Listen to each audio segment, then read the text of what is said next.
Sir এই বয়সে মানে শরীরটা অনেক ফিট রাখছেন। হ্যাঁ, ফিট তো আসলে রাখতে হয়, কারণ যেহেতু খেলাধুলার লাইনে আছি, রাখতে হয় তো। কি খান স্যার? হারবাল।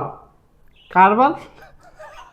আসলাম বিপিএল এর চেয়ারম্যানের সাথে একটা ইন্টারভিউ নেওয়ার জন্য। কত কষ্ট করে অ্যাপয়েন্টমেন্ট নিলাম, এখন দেখি চেয়ারম্যান সাহেবেরই খোঁজ নেই। ওয়েট করতে করতে পা ব্যথা হয়ে গেল, এখনো তাও আসতেছে না। দেখি আর একটু ওয়েট করি। হ্যাঁ, বলো বলো, কে কে? এই তুমি- স্যার, তুমি আসছো না? আসসালামু আলাইকুম। ওয়ালাইকুম আসসালাম। এত ব্যস্ত আসলে কে তুমি?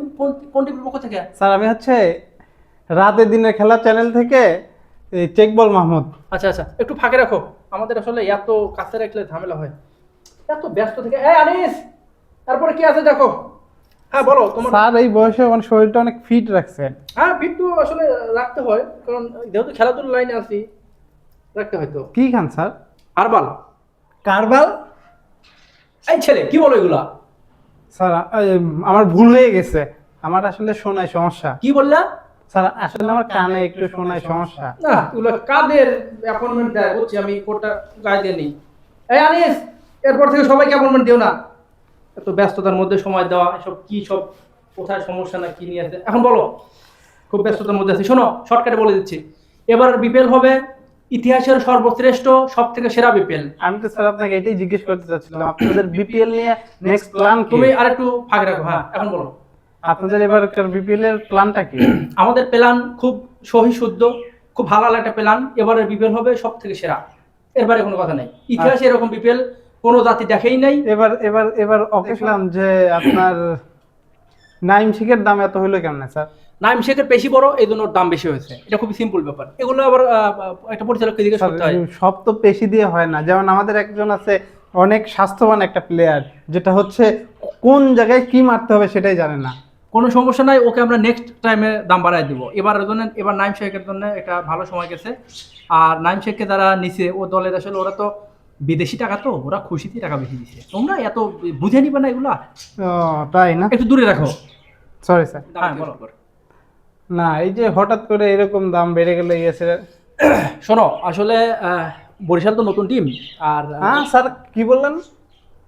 নাইম শেখ তো বরিশালই না কিনছে। না স্যার, আপনার তো বরিশাল তো এবার টিমই নাই বিপিএল এ। ও দেখো, আসলে বয়স হয়ে গেছে তো গোলাই ফেলছি। বরিশাল নোয়াখালীর পাশাপাশি তো, ঠিক বলছি না? হ্যাঁ, নোয়াখালীর ওরা আসলে নতুন টিম তো। কিন্তু ওদের তো- কিন্তু স্যার এক মিনিট, নাইম শেখ তো নোয়াখালীতেও যায় না, ওরা তো চিটাগাং খেলতেছে। এই দেখো আসলে আরে চা দাও। বড্ড বলে যাচ্ছে, আসলে ব্যস্ততার মধ্যে থাকতে হয় তো। যাই হোক, তো চিটাগাংয়ের তো ওরা নতুন টিম, এই কারণে ওদের আসলে টাকার একটা মানে বোঝাই একটা ফ্লো আছে। ওদের অনেক গার্মেন্টস ব্যবসা বা ইন্ডাস্ট্রিয়াল বিভিন্ন ব্যবসা আছে, ওদের টাকার একটা ফ্লো আছে। এই খুশিতে আবেগে ওরা নাইমকে বেশি টাকা দিয়ে কিনে কিন্তু ফেলছে। খেলা আর হচ্ছে আবেগ তো এক জিনিস না। আসলে হয় কি যে হয়ে যায় ওই যারা খেলা পাগল আমার মতো যারা আছে, এই যেমন বলি ফিট।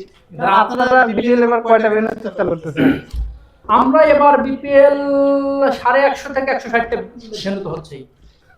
স্যার আপনি কি আসলে ভেন্যুর কথা বললেন না অন্য কিছুর কথা বললেন? আমাদের তো খেলাই হয় 3টা ভেন্যুতে। আসলে কি আপনি পরিচালক না আচ্ছা, পরিচালক হিসেবে পাঠাই দিছে আপনাকে? আনিস, ধরে চা দাও। আসলে শোনো, হয়েছে কি ওই মাথার মধ্যে একটা অন্য চিন্তা ছিল। হ্যাঁ, আমাদের এবার 3টে ভেন্যুতে খেলা হচ্ছে। কিন্তু আপনারা তো চেষ্টা করলেন যে উত্তরবঙ্গে 2টা ভেন্যুর একটা ভেন্যুতে খেলানোর, কিন্তু মাঝে আবার বাদ দিয়ে দিলেন কেন? ওইদিকে তো একটু দূরত্বটা বেশি হয়ে যায় তো, আর ওইদিকে এখন ঠান্ডা পড়তেছে, এই কারণে ওইদিকে বাদ দিয়ে দিয়েছি। এটা কোনো লজিক হলো স্যার বলেন? আনিস, ধরে চা দিও। আর আরেকটা শোনো, এখন আমাদের হাতে ক্ষমতা, আমরা ইচ্ছে করলে অনেক কিছু করতে পারি। আচ্ছা ঠিক আছে, তুমি যেহেতু এতগুলো বলতেছো, আমরা ভেবে দেখি উত্তরবঙ্গে 2টা আচ্ছা ভেন্যু দেওয়া স্যার, যায় কিনা। আরেকটা জিনিস হচ্ছে আপনারা এই কি বলে ফরেন প্লেয়ার নিয়ে কি প্ল্যান করলেন? আমরা তো অলরেডি প্রায় 242টা ফরেন প্লেয়ার নিয়ে নিছি। 242টা? হ্যাঁ। কিন্তু কোন টিম তো 2 থেকে 3টার বেশি কেনে না এখনো। শোনো, আমরা সোনার বাংলার লোক। আগে হচ্ছে আমাদের বাংলার দামাল ছেলেরা ইচ্ছে মতো আউট হবে, এরপরে আমরা ফরেন প্লেয়ার ঢুকবো। আপনারা তো লাস্ট ইয়ারে বিপিএল এ বকেয়া টাকা দিচ্ছেন না, এবার কি প্ল্যান করলেন? টাকা হাতের ময়লা, দিলেই কি খরচ হয়ে যাবে, তো দিব, সমস্যা নেই, দিয়ে দেবো। ওটা আমরা আপনাদের কি দেখতেছি। বিপিএল এর মান কমতেছে না বাড়তেছে? আমাদের মান তো দ্বিগুণ হারে বাড়তেছে, কি বলো? আনিস, চা দিও। বিপিএল এর মান কমবে কেন? তুমি এগুলো কি বলো? এগুলো তো ঠিক না। আমাদের বিপিএল এর মান অনেক বাড়তেছে। আর এবারে তো খেলা সে অন্যরকমের খেলা হবে। কি খেলা হবে স্যার? অবশ্যই ফুটবল খেলা হবে। স্যার আমরা তো আসলে ক্রিকেট নিয়ে আলোচনা করলাম, আপনি এর ভিতর ফুটবল পেলেন কোথায়? ও আচ্ছা, আমরা ক্রিকেট নিয়ে কথা বলতেছিলাম না। আসলে হয়েছে কি, আমরা তো স্পোর্টসম্যান, বডি দেখে তো বুঝতে পারো অনেক ফিট। তো আসলে ফুটবল ক্রিকেট দাবা এগুলো খেলার মধ্যে থাকি, কখন কোন খেলা থেকে কোন দিকে চলে যায় আসলে রাতে দিনে খেলার মধ্যে থাকতে হয়। তো যাই হোক আমরা ক্রিকেট না না, আমাদের চ্যানেলটা হচ্ছে রাতে দিনের খেলাই আমরা সম্প্রচার করি। তোমরা তো ভালো একটা চ্যানেল, ঠিক আছে আনিস চা দিও।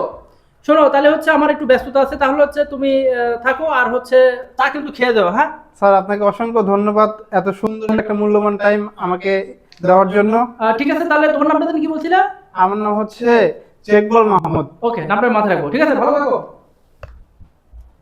ইতিহাসের এইরকম পরিচালকের সাথে আমার কখনো দেখা হয় নাই, মনে হচ্ছে জীবনের সেরা পরিচালকের সাথে দেখা করলাম, ইন্টারভিউ নিলাম, একদমই তার সেরা পরিচালক, সময়টাই নষ্ট। অ্যাকশন কও, মানে কি শুরু? আপনারা বিপিএল এবার কয়টা ভেন্যু চেষ্টা করতেছেন? আমরা এবার বিপিএল 150 থেকে 160টা ভেন্যু তো হচ্ছেই। স্যার এই বয়সে আমার শরীরটা অনেক ফিট রাখছেন। হ্যাঁ ফিট তো আসলে রাখতে হয়, কারণ যেহেতু খেলাধুলার লাইনে আছি, রাখতে হয় তো। কি খান স্যার? হারবাল। কারবাল?